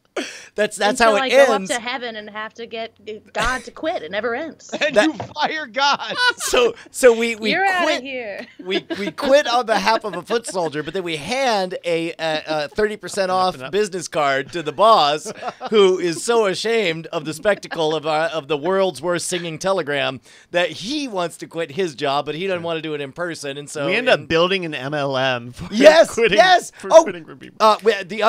Find three people that you can quit for. Yep. But who do I go to when I need to quit this job? Because I'm making so many people sad. Well, I guess you can go to this Japanese company and have them do it for you. Huh? In only It's 7 all iterations, we will have complete global unemployment, as everybody has had us quit on their behalf. Can you imagine if it comes like a new, like the government comes like, we've seen your work in Japan, and unfortunately, we need to draft you into service. You need to destabilize the Chinese economy by introducing your quitting your job service until you eventually worm your way into the Communist Party. The Quit Corps. Oh, man. Do you know what this company's called? This is great branding. They're called Exit, and their logo is the little exit sign, the little emergency exit man. That's pretty good. That's very nice. smart. Using... I like that. 0505350644705. Yeah, I don't know. Yeah. Okay. Yeah. I like it. All right. We've got 2 more here. So, Justin, we'll see if you can pull ahead with this one. No, I just failed there. Oh, no. Yeah, that's right. Justin, you just failed. Yeah. There. Oops. Okay. Then who's next? Wait. Oh, Allie's next. Here we go. Allie, here's your headline. Facebook vows to blank by 2020. How many words? 1, 2, 3, 6. 6 or 7, depending on how you count 6 numbers. or 7. It's a numbers thing. Facebook vows to stop posting all your private stuff by 2020. 2020. Ooh, okay. Facebook promises to start pixelating your junk by 2020. Open Bayou suggests be profitable by 2020. I think Facebook's profitable. Something that they're going to start now and have done in 2 years. Make sandwiches. Oh, Facebook sandwich. This has all been a long con to finally open the deli. They got to get into they got to break into the sandwich biz. Do you know what's weird? Because Facebook has restaurant delivery, and I saw on a bus a little while ago, it just said you can order food on Facebook now. And that was the entire bus ad. This is what I'm talking about. It's crazy that they're so pervasive. They just need to say food now on Facebook, and you don't need. And then that's all the money they need to manufacture. Yeah, exactly. So a slow crossfade to a crying Mark Zuckerberg shaving a ham down, thinking of a future that'll never be.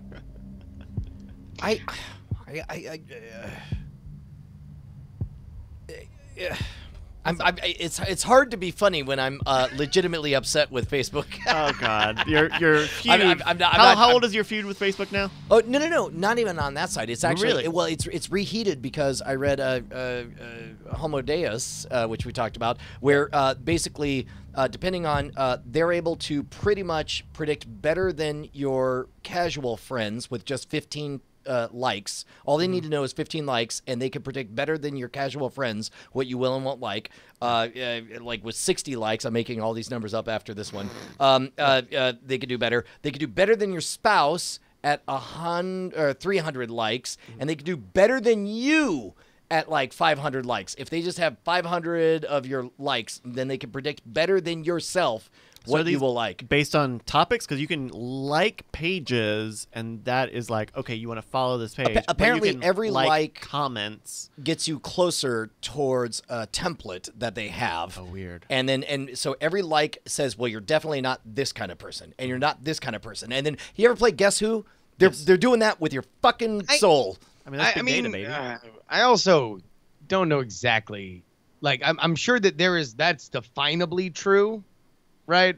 But if they were that good at knowing what I wanted, because I've certainly liked far more than 100 things, maybe they'd be better at making me like them, giving me things that I want. Well, and understand, that's just them predicting what you're going to like. They probably also have accurately predicted that you're probably not a fan of Facebook. Problem. All right. So one last time, Allie, your answer was... My answer is vaguely like food industry. Food I industry? think they're going to start selling or maybe making food. Yeah, there we go. Okay. Cannolis for everybody. They're going to make cannolis. That is my final answer. It's probably maybe a little close, probably not close enough that I can give you a point. Facebook vows to run on 100% renewable energy by 2020. Yeah, Reported that on the renewable You were definitely energy right to sandwiches. not give me points there. Not even close. In a minute, scroll But down. thank you. In a forward-thinking cannoli-centric strategy is the lead. Yeah, did you say cannoli energy? Or Re-cannoli I energy. run on cannoli energy, I will say. Apparently, Facebook met its goal to hit 50% of renewable energy in 2015. Last year, it reached 51%, and they expect to hit 100% in 2 years. So, And there we go. In a statement, a Facebook spokesman said, literally, we'll talk about anything. Like, what do you want to talk about? How was your day?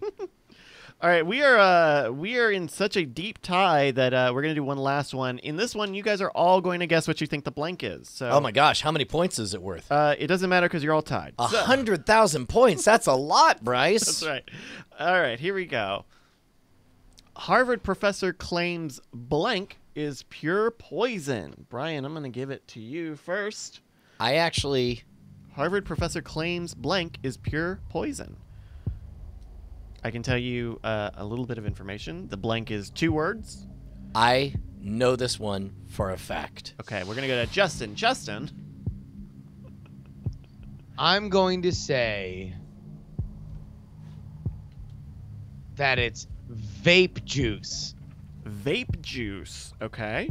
Now, why do you say vape juice? Well, you know, people love vaping. Maybe this is like a Harvard study, and this guy's like, let's look into this vape situation. And the next thing you know, he comes out of a room with some boiling beakers and stuff, and he's like, I found that it's pure poison.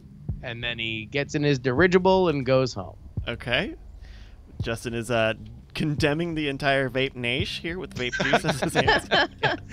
Allie, what do you think? on you, vape nation. Can I get the question again? Sure. I've been super alarmed at how loud my heartbeat is before realizing it's the music. That's right. And there's a thunderstorm going on. I was typing my symptoms in during this. Excuse me. A Harvard professor claims a blank blank is pure poison. Harvard professor claims that pure blank is pure poison. Claims that blank blank, it's a 2-word blank, is pure poison. I'm gonna go with pure poison. That would be a Harvard study. We've determined that pure poison is pure But by poison. the way, what you don't know is that that's his rap group. There is a Z, but not where you expect. It took me a moment, and I do have to confess that You've seen this? when I did see it, like the moment you said the headline, I was like, I read this, and I was like, I was working it through. When I said I know this, it took me a moment to remember it, but I was because I thought through something, not fats, not something is something that people thought was healthy, but it's not healthy. Okay. Something. I gotta give this to Brave Jayhawk, who said that girl. That girl's pure poison. Poison. Coconut oil. Coconut. What? Coconut Beer? oil? That's the healthiest thing you can drink, Brian. You're an idiot. Screw you. So do you know, or do you have an answer why coconut oil? Do you know why? If I remember correctly, it was basically, I don't know, they were trying to position it as, I don't know, saturated fats or some shit. Okay, well, Or what's the semi-saturated fats? semi-saturated fats. No, trans fats. Trans fats. That's what they call them. Yeah. Okay, sure. What about them? Good, bad? No. I mean, they're bad. Not even allegedly bad. They're definitely bad. But like they were trying to put coconut oil in the same cluster. I see. Well, Brian, your answer of coconut oil to win the game and all of the money that I'm not giving anybody who wins is. That's all there is to it. That's right. That's right. Our professor in Germany claimed coconut oil is pure poison. What was the reason? What was the saying reason? lard is like kale compared to this, since coconut oil is almost exclusively comprised of saturated fatty acids. You're on the fast track to clogged coronary arteries. Most so-called superfoods are ineffective marketing hype, so she doesn't damn them. Coconut, however, is devil incarnate. Wow. So that's one that's being sold as healthy, but is just straight up like cigarettes. The other kale. Yeah, basically. Sure. Do you know if it's just poisonous if you eat it? I put it on my face and all of my body. That's probably fine. Yeah. Okay, good. I say as long as you clean it out, you're probably fine. Yeah, wait a minute. Yeah, is it cool if you just like Put it directly give in your yourself pores. a lard treatment? I mean, I guess you rub poison all over your body when you don't want mosquitoes getting at you or whatever, right? Well, yeah, coconut oil. Coconut oil, get them skeeters away. Yeah. Well, exactly. Yeah, because the mosquitoes go and eat it, but it's so high in saturated fat they just die of little mosquito heart attacks. Apparently, Yeah, when Drake isn't scaring them to death. Apparently, Goop published an article championing coconut oil, and a representative from Whole Foods said in an article about it that coconut oil sales growth had been in the high double digits for the preceding 5 years. Holy shit. Wow. Yeah. I feel like Goop is just like a prank site because they're making you put pure like poison on your face and making you put like rocks in your vagina. Do you remember that? Right. Yeah, J-Day? sure. They love doing that. They love just making ladies shove random like oh, here's some obelisk. Put it I in was your dipping vag. mine in coconut oil. I feel like I'm doomed. Your Yeah. guide to a fruiter cooter. Grab some fruit. I hate that. Citric Well, you acid should. foam. I have to according go. Goop. Yeah. All right. Well, and with that, that's the end of the game. Congratulations, Brian. Allie. Outside of your impending arrival in Austin, Texas, what do you have that you would like to promote?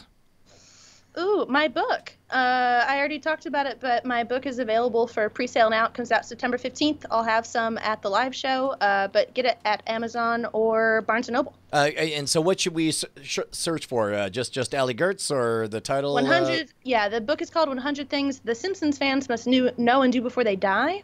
And you could just look up Simpsons book, Allie Goertz. You'll find it. Yeah, Hey, I was and able then to find it with I'll see if I alligator. could come up with some type of promo for your listeners, if that's possible. But if not, we'll figure it out. Hells yeah. Well, here, I'll tell you what. Everybody go to our Twitter at Night Attack, Yeah. and we will tweet out a link to it. You should do two things this week if you are a good and decent person, and that is subscribe to Mad Magazine and pre-order Allie's book about The Simpsons. But give the details about the show in Austin as well. Yeah, the show is September 14th at the North Door in Austin. It's at 8:30. I'm going to be playing some music. We're going to be playing clips from whatever episode we end up going with, which I'm very excited to find out what that is going to be. And that is all that we could share. There might be some surprises, but we also might forget to plan them. So we'll see what happens. It's a loose show. Right on. Sometimes there are prizes depending on if we can afford not Spirit Airlines. If we take Spirit Airlines, then we don't get prizes. That's kind of how we go at the old Simpsons podcasts. Right on. Thank you so much for joining us, Allie. You're the best person on the planet. I can't wait to see you when you get to Austin. Congratulations on the new book. It's awesome. You're awesome. Thanks, guys. It's you guys great. are the best. Thanks for having me. I'm gonna hire that trio to quit your day job for you. That's a free coupon. All right. See ya. All right. Bye, Allie. Bye, Allie. Bye. Oh my goodness. Hey man, you want to do a little bit of diamond time? Brian, if I ever said no to that question, please know that I'm a replicant and kill me immediately. Yeah. Diamond Time is where you can shout out your project right here on the show. Just head on over to diamondclub.reddit.com or reddit.com/r/diamondclub. Right up there at the top of the page, you'll see a weekly Diamond Time submission post, and we will read the top right here. So, is the number one W. Scottus one? It is. Programming note. Due to the craziness of DragonCon this weekend, game night will be moved from its usual Friday 6 p.m. Pacific time to tonight. Yes, tonight, 9:30 p.m. Pacific or right after Night Attack's after show, whichever comes first. Head on over to twitch.tv/WScottus1 and join the voice chat at GameNightDiscord.com. If you're watching or listening to this podcast after the fact, we will rerun tonight's game night at our usual Friday time. Hope to see you there tonight. W. Scottus 1. Ethan Kane writes in saying, join us for the 4th annual Diamond Club New Year's Eve Streamathon. For the last 3 years, the Diamond Club family has come together in droves to ring in the new year. We've been entertained, we've enjoyed each other's company, and we've raised several $1,000s for charity, all while making sure no one had to spend New Year's Eve alone. It has been awesome. We're doing it again this year, but we need your help. We're looking for streamers, both veterans and noobs, and anyone who would like to participate in a behind-the-scenes capacity. Together, we can make this a record-breaking year. I'm sorry, it feels to me like it's awfully close to August, and we're talking about it. Get ahead of it. Okay, all right, way ahead of it. Sign up at bit.ly/Streamathon 2018. Sign up. That's the numbers 2018 and sign up. All one word. So it's more information at ritualmisery.com/Streamathon. You know, that seems like a weird idea, trying to plan for anything longer than Yeah, I mean, I don't want to say it's unpatriotic or undiamond clubby. Spiderbite writes, hey, friend of the show, Romany Malco, has a new TV show. He's a series regular on A Million Little Things, which is basically ABC's version of This Is Us. It premieres Wednesday, September 26th at 9 Central. He has made Brian and Jury into movie stars, so it's the least we can do. You can see Romany in the first 60 seconds of the trailer that we don't really need to read a link for because it's a fucking television show on ABC. So just search, literally just Google A Million Little Things and you'll see our super talented and famous friend Romany Malco continue to be super talented and hella fucking famous. Hey man, but you realize the biggest I'm so glad that there's a Romany Malco story in the Diamond Time because I found out today that you and I are players in a greater game now. Did you see this? No. Justin Robert Young, have you ever played 6 Degrees of Kevin Bacon? Well, I mean, it's one of those famous party games, right, where you can connect any actor to Kevin Bacon because he's been in so many movies with so many other famous people. Yeah. Sure, yeah, I've heard of the party game, 6 Degrees of Kevin Bacon. Hey, man, did you hear about the time you and I had bit parts in the upcoming movie Tijuana Jackson? Prison Logic. No, Prison I Logic. remember that one time that we were at the Ranchero bar playing Hearthstone, but now that I think about it, I guess the reason why we were there was because we were shooting a cameo in the movie Prison Logic, written and directed by Romany Malco. Hey, man, you ever hear of a website, imdb.com? I know IMDb is a public and resource for credits and movies. Sure, okay, yeah. Yeah, well, guess what uses imdb.com to figure out the shortest distance between any actor and Kevin Bacon? It's something Oracle. I'm going to write Kevin Bacon Oracle. I don't know, Brian. Is it Kevin Bacon something Oracle? It's oracleofbacon.org. And you can type in our fucking names and find out that we are now 2 degrees away from Kevin Bacon. Oh, my God. That is so funny. Thank you to Line Odoms, who was also in Flatliners, for putting us only 2 degrees away from Kevin Bacon. What's funny is I tweeted that out. I was so surprised about it. And then somebody responded like, oh, I had a bacon number of 3, but more importantly, I found out that I have a Schwood number of 4. And all of a sudden it hit me, or sorry, of 3. Yeah. I never thought about, now we're endpoints. Now all of a sudden we're endpoints in this shit. That connection to you goes through Girls Trip. Yeah. You can't get an infection in your booty hole when you're playing 6 Degrees of Brian Brushwood. Goddamn right. Folks, again, Diamond Time, where you can shout out your projects. Head on over to diamondclub.reddit.com. Just in general, I have loved the energy. Keep that same energy on diamondclub.reddit.com. It is such a fun place. Speaking of which, I actually got distracted. I was late to get to the Diamond Time because I noticed somebody had put a Jump Cake and Brino, Cupcake and Dino interpretation of Night Attack that made me very, very happy. Here, take a look at that. Oh my God, if you have not watched Cupcake and Dino, you got to get that into your life. Whoa. It's pretty good, right? Who is this character? You get to be Hugo. Who am I? Oh, that's Hugo. Who's Hugo? Oh, shit, you got to watch the show. Okay. Hugo's the one. Okay, Cupcake and Dino are complete fucking... everything about this is right. Sure. Dino is delightful and has enthusiasm for everything and not a brain in his skull. That's me. Okay. Cupcake is the smart and ambitious one who's constantly directing stuff. Hugo is the one who actually gets literally any fucking thing done. That's you. He even kind of has the weird asymmetrical hair. Yeah, although I would say that I wouldn't mind if Bonnie was portrayed as the mayor.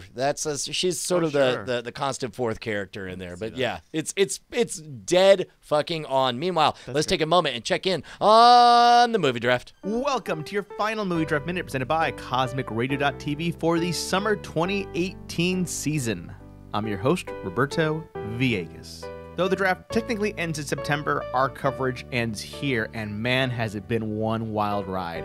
If you had asked me at the beginning of the year what I thought would have been the highest performing film, I would have probably been dead wrong.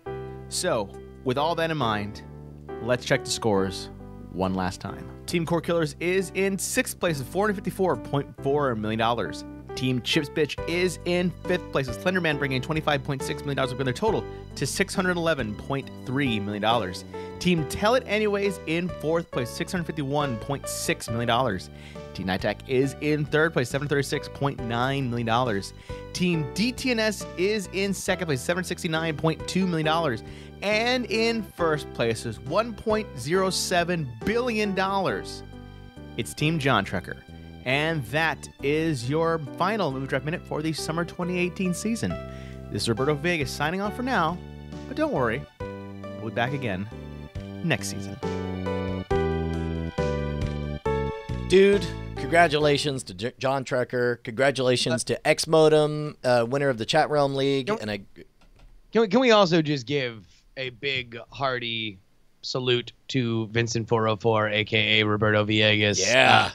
We shouted out Cogswell earlier in the show, but it is easy to forget because it has become such a staple that Roberto does those literally every single week. He is a fabric of the show, so thank you at the end of the season to Roberto Villegas. Yes, 100 billion times yes.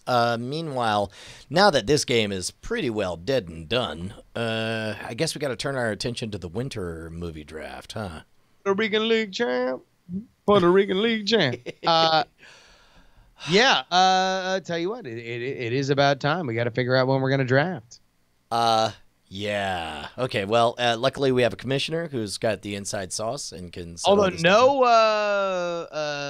no Star Wars this year. I don't even know what the big movie this year is. Yeah, it might be a bit like the old days. Do we still want to do teams or do we want to do individuals? If it's going to be a quiet winter, I don't know. Tell you what, this would be a good Reddit post. If you guys want to get in your thoughts on who you'd like to see and movies that you'd want to make sure are on the slate, then let's set up a little Reddit post there and we can talk about it throughout the week. Yeah, dude, I'm spending more and more time in the sub communities of Reddit. It's like if you steer clear of the big leagues, there's some wonderful pockets of communities in Reddit. And like my current route is to check all of R Magic, and then I check R Modern Rogue, and of course R Diamond Club. And although people have begun to figure out that much like Beetlejuice, they could just say my name /u/Scam School Brian, and I will appear just instantly out of nowhere. Yeah. Oh no, totally, absolutely. But that's kind of the fun. Something I noticed on Reddit. Yeah. I usually just I got my own little mixture of subreddits, and I go through them, and I very rarely am on the front page. And something I noticed the other day on the front page that blew my mind. Okay, real quick, because I don't like the front page being personalized for me. I feel like I want to hang out. If I want to talk Magic, I'll go to the Magic one. If I want to talk Diamond Club, if I want to talk Modern Rogue, I'll go to those. I don't like those pushing other stuff off, so I will actually open an incognito browser to experience the front page as it is made for outsiders. Yeah. So do you notice this thing on the front page? You ever notice? You don't even notice this thing? Is it the There's thing? like just pornography on the front page of Reddit. Oh, I actually have not. I mean, I'm very aware of the pornography subreddits, but I've never seen them bleed over into the front. I don't know. I guess I've seen the NSFW. Pretty good about avoiding NSFW Reddit tags. Yeah, yeah. I mean, I think it does ding a Gone NSFW Wild, stuff. something that's like. I mean, I guess I never really knew it, or I at some point turned on just. I want to see everything because all I would ever see is my subreddits, and I wasn't aware that there were pornography or amateur pornography subreddits. Oh my goodness, are you in for an adventure? I do have Ariana Grande on the front page of mine. I now am aware, but like it was amazing. Like I'm just like scrolling there. I'm like, oh, you want to know what? Look, there's this zeitgeist of the internet. Let me go ahead and look at this zeitgeist of the internet. It's like, oh, like this ball of twine never saw it coming, and then a duck eats the ball of twine in a GIF, and I'm gonna laugh about it. And then there's just like, watch these titties. And I'm like, what the fuck? Like, how did this make it to the top of the heap? I mean, and probably because them titties. they featured them titties. Yeah, the titties. I think it's gonna be the titties. Yeah. Weird. It's no, it was a mind blowing experience. I had no idea that A, that those communities existed, or B, that they were so popular. There is if you search for, I don't know, NSFW list, somebody has categorized all of the NSFW subreddits, and there's some fascinating words that come after /r or /r/. Like, it made me think, if you were to take all the internet and literally just rank it in one master list by virality. So every New York Times story next to every RedTube clip, next to every YouTube video. Mm-hmm. And you literally just got the most popular things. How high do you think, by number, ranking it from 1 to 1,000, how high up is the most popular NSFW clip? Probably pretty high. Yeah, I would say very high. In fact, I think Reddit is quite secretly, open secretly, the #1 pornography site on the internet. If I was going to guess, like not by bit rate, I would say the ones that deliver full videos probably take up more bandwidth. But Reddit has all these communities that carve out like their favorite 30-second chunk and turn them into an animated GIF or whatever. Oh, yeah, which one is that? I mean, all of them. Fucking don't even get me started, motherfucker. Like good dodge. All right. We'll be here till the sun comes up. The funniest thing about the Reddit pornography subreddits was that in very Reddit-y fashion, it's like as if some lady was literally doing that in front of the entire Reddit community, and everyone just kind of races for the joke. Like it's even like kind of half awkward in the comment section where the #1 voted up thing is just like some reference to The Mask or something. Like, and everyone's like, haha, upvoted. Hooray! That's definitely a lady squeezing her boobs together, but you made a joke about, my name is Cuban Pete, and he's the king of the rumba beat. Yeah, that's actually my least favorite part about Reddit is when you can read one response and see that there are a bunch more afterwards and just roll your eyes and be like, I don't even need to read all of these because it's the next 7 lines of that movie we've all seen. Yeah, it's pretty much like I use the Reddit app. The Reddit app is okay. I hate it. I never On use mobile? it. In fact, and every time I try to open up the in a browser, it's like, sure you don't want to use it? I'm like, fuck you. I'm sure don't do it. Yeah. I think the Reddit app is better than like the last official one that they had, because before that, it was like a third party, and then they bought it, and it was like, can we just use yours now? Anyway, I always end up like seeing something I like, and then clicking into the comments and going, oh yeah, that's right. I don't need to read any of these. I could just. What's funny is when it comes to political stuff, I won't even click on the article. I won't click on the link to the article. I'll just instantly go to the comments, because all I want to hear is about what is everybody saying about this thing. Like that's more important to me than what the thing is, because politics is already what is everybody saying. So if you're going to give an article that says people are saying blank, then it's like, well, fuck your article. I want to see what people are saying about your article about what people are saying. You just want to go direct to the noise. Yes, correct. But correct. that's the funny thing is about politics on Reddit. Like, I think there is more diverse and interesting and important conversation happening in the porn subreddits than there are in the subreddits. Like, and I read them every day. I try to find a very diverse range of things to read, because I like you, I'm interested to see like the zeitgeist of what people are saying. So like it's like specifically if there's anything, like if there's good Trump news, I'll go to r/politics and I'll just see how they're like, but actually the North Korea summit was a disaster. Finally, impeachment looms. Like, and then when anything's bad about Trump, I'll go to r/the_Donald, and they'll just be like, yeah, but remember Hillary? Hey, we got a show coming up this weekend. Oh my goodness, we sure do. We're heading out to Dragon Con. Are you feeling a little wistful? This is our last night attack. This has been a part of our lives for the last time that we didn't do a night attack at or any version of our show at Dragon Con. I had not yet met my wife. Like, because I met my wife at our first show. I'm feeling strangely. I'm going to say this, and it's going to sound like I'm not appreciative, but I feel strangely thankful that some last-minute scheduling conflicts have me in a place where I only have 2 days there. I get in Saturday morning, and I have to leave Sunday or Monday afternoon.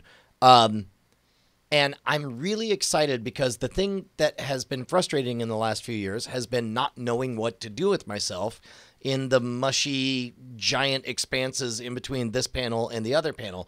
And I'm super excited about the fact that I'm going to arrive on Saturday morning. I'm going to hit the motherfucking ground running, and it's going to be a nonstop 48-hour hype train. And then I'm just going to explode, disappear into a puff of smoke. Like, it reminds me of what I was so excited about Dragon Con to begin with, where it's just like everything's nonstop. And so strangely, I'm really excited about that aspect. Yeah, man, I'm excited. It's still not kind of real, but I'm pumped to head out there yet again. If you're looking for our panels, Brian is doing Magic versus Mayhem on Saturday evening. Yep, I'm going to be doing the opening bit. There are some years that I do the heavy lifting, and there are some years that Kurt Anderson does the heavy lifting, but this year I get to do the light lifting, and so I'm going to show up and do the opening bit. So that's Saturday evening, and then Sunday evening Justin has politics. Is that right? I'm sure I'll show up to cheer from the You're front. You're going to be there. Okay, Don't worry about it. And then Night Attack is at 10 p.m. I believe in the Marriott A601. It's where we were last year, I believe. Yeah, but on a better time, like at the end of this is the end of the road party. It's like we're going to sing Boys to Men. Oh, really? Yeah. Oh, dude, goddamn right. That's actually guaranteed. Yeah. I'll tell you this. People been asking. Yeah, I assume Turquoise Jeep's going to be there. Hopefully. I assume Scott Sigler's going to be there. And I will say that we got one special guest. That's right. We have a special guest. Can't even say who it is. We can just say there's a special guest. And this is contractual. and it's not us. Right. I mean, if you want to take it up with Disney. It was in their writer. Yeah. We gave him a rider. Fucking take it up with Disney. That's all I'm gonna say. I'm gonna say that too. Take it up with Disney, but I'm gonna add a different. Take it up. Take it up. Ed Asner. With That's our special guest. So but I'll tell you what, guys, find us at DragonCon. I'm sure I'll post my schedule at Justin R. Young, and I'm sure Brian will post what he's got to go, what he's got going on. But we'll be in Atlanta, man. It's gonna be wild. DragonCon's never not a great time, and I'm very excited to go there this year when my back isn't killing me so much that I have to drink through every day. Oh my gosh, my gosh. How is before we wrap up, your back? Everything good? Oh yeah. No, now it's great. I mean, it's allowed me to actually work out and stuff again, which had not been the case for the past year. So, dude, that's great. It's fantastic. But last year, Jesus, because that was right after all of your back, you were no, in the middle of it. He was he was wearing that fucking brace that I was jealous because it stuck in his gut and he looked super fit. And... Okay, well, you can get a corset without needing to break your back. Okay, all right. But by the way, everything you need to know about Brian's psyche, from, hey, I was jealous about Justin's back brace because it sucked in his gut. It's DragonCon. There will be plenty of corsets you can go and okay, try out. Right on. Yeah, maybe we'll. Do you want to try on corsets? Do you want to wear corsets to the show for our last show? We'll just be corset talk. You complete me, man. I think the corset will complete you, but all right, look, man, we went long today. What a fun day. What an amazing time. Thank you very much to Allie Goertz. Thank you to everybody who represents all of the wonderful aspects of Diamond Club out there in the real world. Thank you to my brother Jay to waking up from a motherfucking coma. Thank you to Stephen Cogswell, to Vincent 404, to Bryce Castillo, and of course to Justin Robert Young.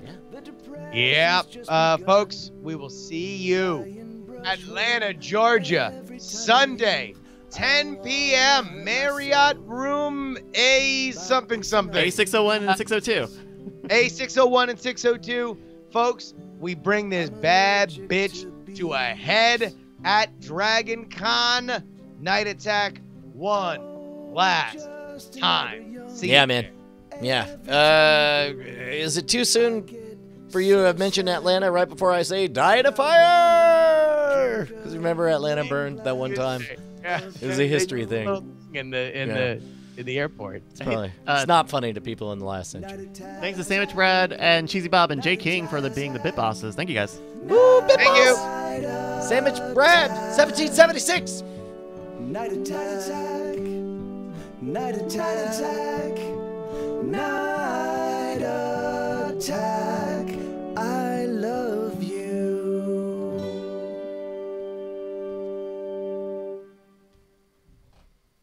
Diamond Club hopes you have enjoyed this program.